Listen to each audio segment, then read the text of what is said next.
vamos continuar falando de eleições. Porque hoje, gente, aconteceu provavelmente um dos momentos mais importantes do processo eleitoral do ano que vem. Como assim, Márcia Dutra? Pois é. O governador Jorginho Mello se encontrou com o ex-presidente da República, Jair Bolsonaro, lá na casa dele, em Brasília. A Danila Bernardes estava na porta da casa do ex-presidente e traz as informações para a gente. Fala, Danila. Muito boa noite para você.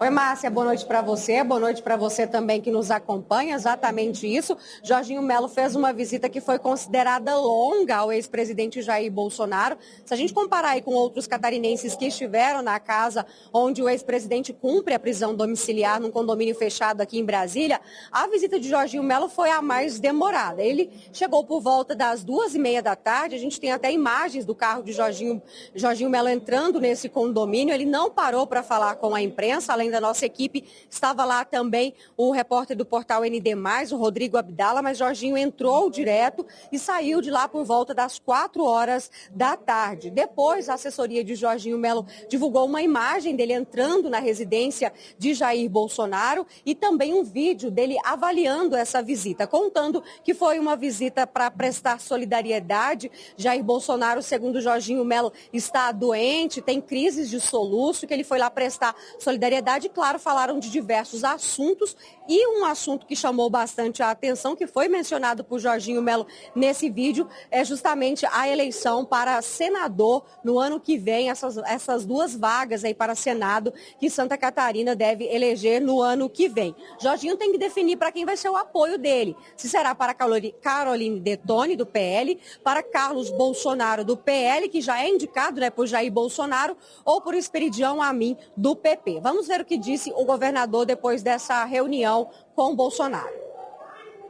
Primeiro, uma visita muito cordial, porque ele é um amigo que está precisando de apoio, o Brasil reconhece que é o maior líder da direita de todos os tempos, está sofrendo, está doente, está com a crise de soluço que os médicos não descobrem o que é. Falamos sobre tudo, falamos em candidaturas a presidente, os possíveis candidatos, o desejo dele, a expectativa que a anistia aconteça para que ele viabilize a eleição dele para presidente. Falamos do Senado, o Senado tem a indicação dele do Carlos Bolsonaro, que se apresentou, já está morando em Santa Catarina.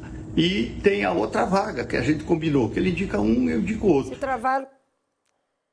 Bom, gente, naturalmente vocês ouviram ali, ela indica um, eu indico outro. Ele já indicou, é o Carlos Bolsonaro, o filho. E o outro, a edição parou bem ali. Ainda comentei com o secretário Bruno, secretário de comunicação, que foi quem mandou essa fala do governador. Bruno, você parou na hora mais importante. É isso que a gente quer saber, quem é a indicação do governador. É o senador Esperidião Amin? É a deputada Carol Detoni? Enfim. Esse assunto vai levar tempo, o Bruno logo me respondeu e disse assim, não está definida ainda a segunda vaga, tem tempo ainda para decidir e essa vai ser a escolha dele, porque a primeira escolha é de Carlos Bolsonaro. Agora, Danila Bernardes e telespectadores, por que esse encontro de hoje foi tão importante? Porque, com certeza, falaram do cenário nacional.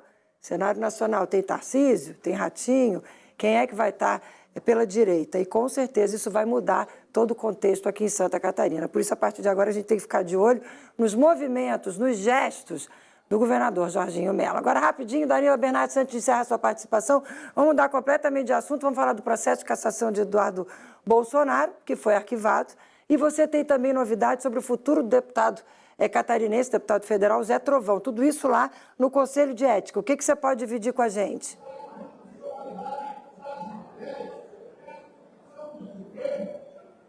Pois é, Márcio, o Conselho de Ética votou agora há pouco, a sessão terminou agora há pouco, esse pedido de cassação do deputado Eduardo Bolsonaro e foi arquivado. Aí, dos 19 presentes no Conselho, 11 votaram pelo arquivamento, mas o líder do PT correr desse arquivamento, dessa decisão, e isso pode parar no plenário aqui da Câmara dos Deputados. Foi uma sessão bastante tumultuada aí que tomou essa decisão. Esse é só um dos processos, Márcia e pessoal de casa, contra o que pede aí a cassação do deputado Eduardo Bolsonaro. Ainda tem outros 3 processos correndo no Conselho de Ética, que é presidido pelo catarinense Fábio Choquette do União, e o Conselho ainda precisa analisar esses pedidos também, porque Eduardo Bolsonaro, desde março, está nos Estados Unidos, não tem participado das atividades aqui na Câmara dos Deputados, e ele, inclusive, tinha um espaço hoje, mesmo que virtualmente, para poder se defender dessa votação, para poder se explicar, mas nem esse espaço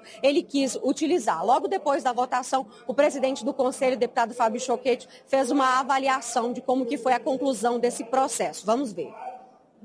Olha, eu sempre deixei claro que eu continuo tendo opinião, mesmo sendo presidente do Conselho de Ética. E sempre falei que não via quebra de decoro parlamentar nas ações dele. Agora, como presidente, eu tenho que ser imparcial e foi assim que eu conduzi todo o processo. Acabou que hoje foi arquivado o processo contra o deputado Eduardo Bolsonaro por não ver quebra de decoro parlamentar. Então, vejo que foi uma sessão positiva, não houveram confusões e a gente conseguiu finalizar no dia de hoje.